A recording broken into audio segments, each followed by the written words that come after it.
Hello, I'm Shannon Gregory of Microcell Sciences. We do live and layered blood cell microscopy. Today's video is going to be on gut health, digestion. What do we see in the live blood sample in regards to the gut health? The gut has a huge component that it needs to do with helping you with digestion, helping the immune system, helping the bowel. It's quite an important track in the body, of course. So some of the things that we do see in live blood cell that can impede your digestion is, number one, is parasites. As you can see these here, they have little dots inside those cells. These are eggs. These are parasite eggs. The type of parasites we do see are more environmental. These are ones that we do find on food, sushi, takeout, not washing your fruits and vegetables properly. Certain jobs will dictate parasites depending, if you're in the school systems, maybe you work in a hospital, things like that, you're exposed to these things more. These definitely are animals carry parasites, and a lot of younger school children do carry them as well. But the ones we do see are, like I said, environmental and often amoebas. Amoebas can come from water, and in travel factor, it can certainly be picked up upon travel. We all know somebody that, has been somewhere that got GI issues or stomach upset, and often that's an amoeba or giardia that has entered the system. So these are a few things. Here's another image of what parasites look like, and they really damage the cell. What I want them to look like is this. And see how the cells are really nice and circular. See how they look. You can kind of see in the image that they're flowing. So overall, I don't want anything living inside the cells. And it's wonderful doing the live blood cell. We can see the before and afters when we run parasite cleanses on individuals, or our doctors run parasite cleanses. We do have a massive microbiome that does have a massive amount of parasites exposure. And it's just one of those things that our microbiome has changed and our environment has changed. And this is how our environment has changed with these different pathogens. Another thing we often will see is leaky gut. And what is leaky gut? You may have heard this word before. Well, in your gut lumen, imagine around your stomach, there's this huge balloon, and it's called the gut lumen. What happens with that gut lumen is it becomes leaky, and bacteria, parasites, fats, things like that do leak out of the gut lumen. And this is why in a live blood cell sample, we do see different variations of food, like I said, parasites, bacteria. All of these things should be living in the gut lumen and sealed and secured. But it's not like that. Unfortunately, we've been exposed, again, environmentally to too many things that reduce the permeability, It reduces the gut exposure, and in the turn, these things are leaking out.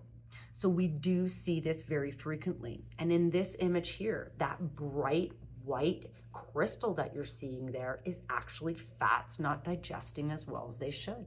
And here's another image of fats not digesting as well as they should.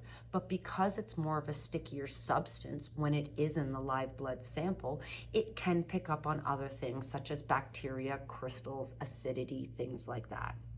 So we kind of look at what's the quantitative number we're seeing throughout our samples to give the 120 doctors that do refer to our company, being we're more advanced live blood cell microscopists. Another thing we do see is a lot of bacteria. Bacteria, again, can come from our environment, and we must be cleaning our cell phones much more frequently. In the upcoming videos, I will be doing a Petri dish sample of 5 different cell phones that I have done Petri dish on, and we will see what grows on that. And it's pretty fascinating how disgusting our cell phones are. But bacteria doesn't just come from our cell phones. Again, it comes from our jobs and a whole bunch of different things like that. Our body should not have bacteria in it. And Western medicine believes if there's bacteria in our body, we've become septic. Well, in our side, more alternative medicine, we know the blood is not sterile anymore. We know that these pathogens have gone through our gut lumen and unfortunately has created sometimes of a messy terrain in the bloodstream. By enabling us to support and sometimes kill these pathogens, this allows for a much better microbiome and people find success in how they feel. Some of the products that are great and that we often recommend, and simple things that you guys can get anywhere, is first of all, apple cider vinegar.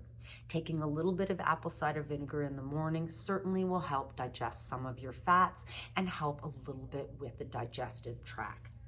Another one we do find really, really great is aloe vera.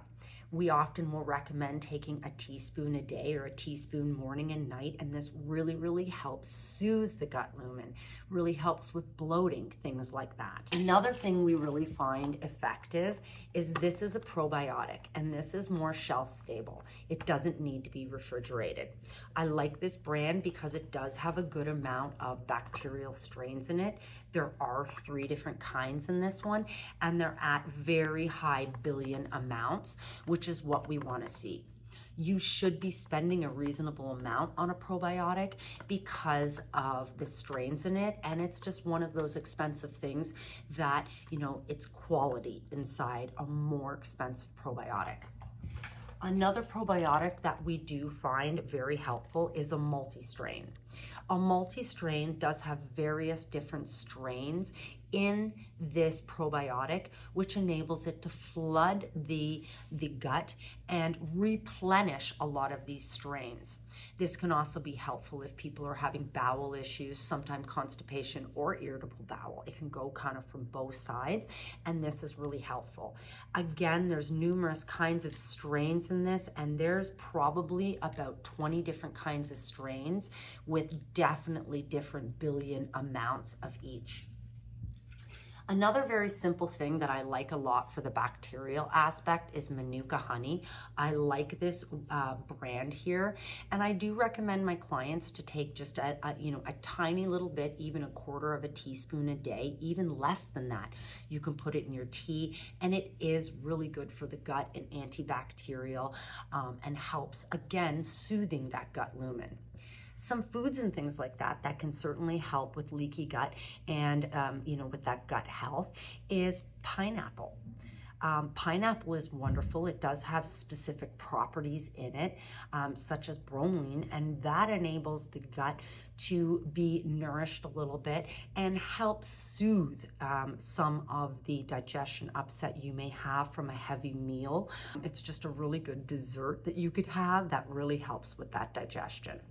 So I hope some of these tips helped you. I hope, this gave you a good snapshot. And we would really, really like it if you like this video. It certainly helps. Comment on this video. I'd love to hear from you, and certainly subscribe.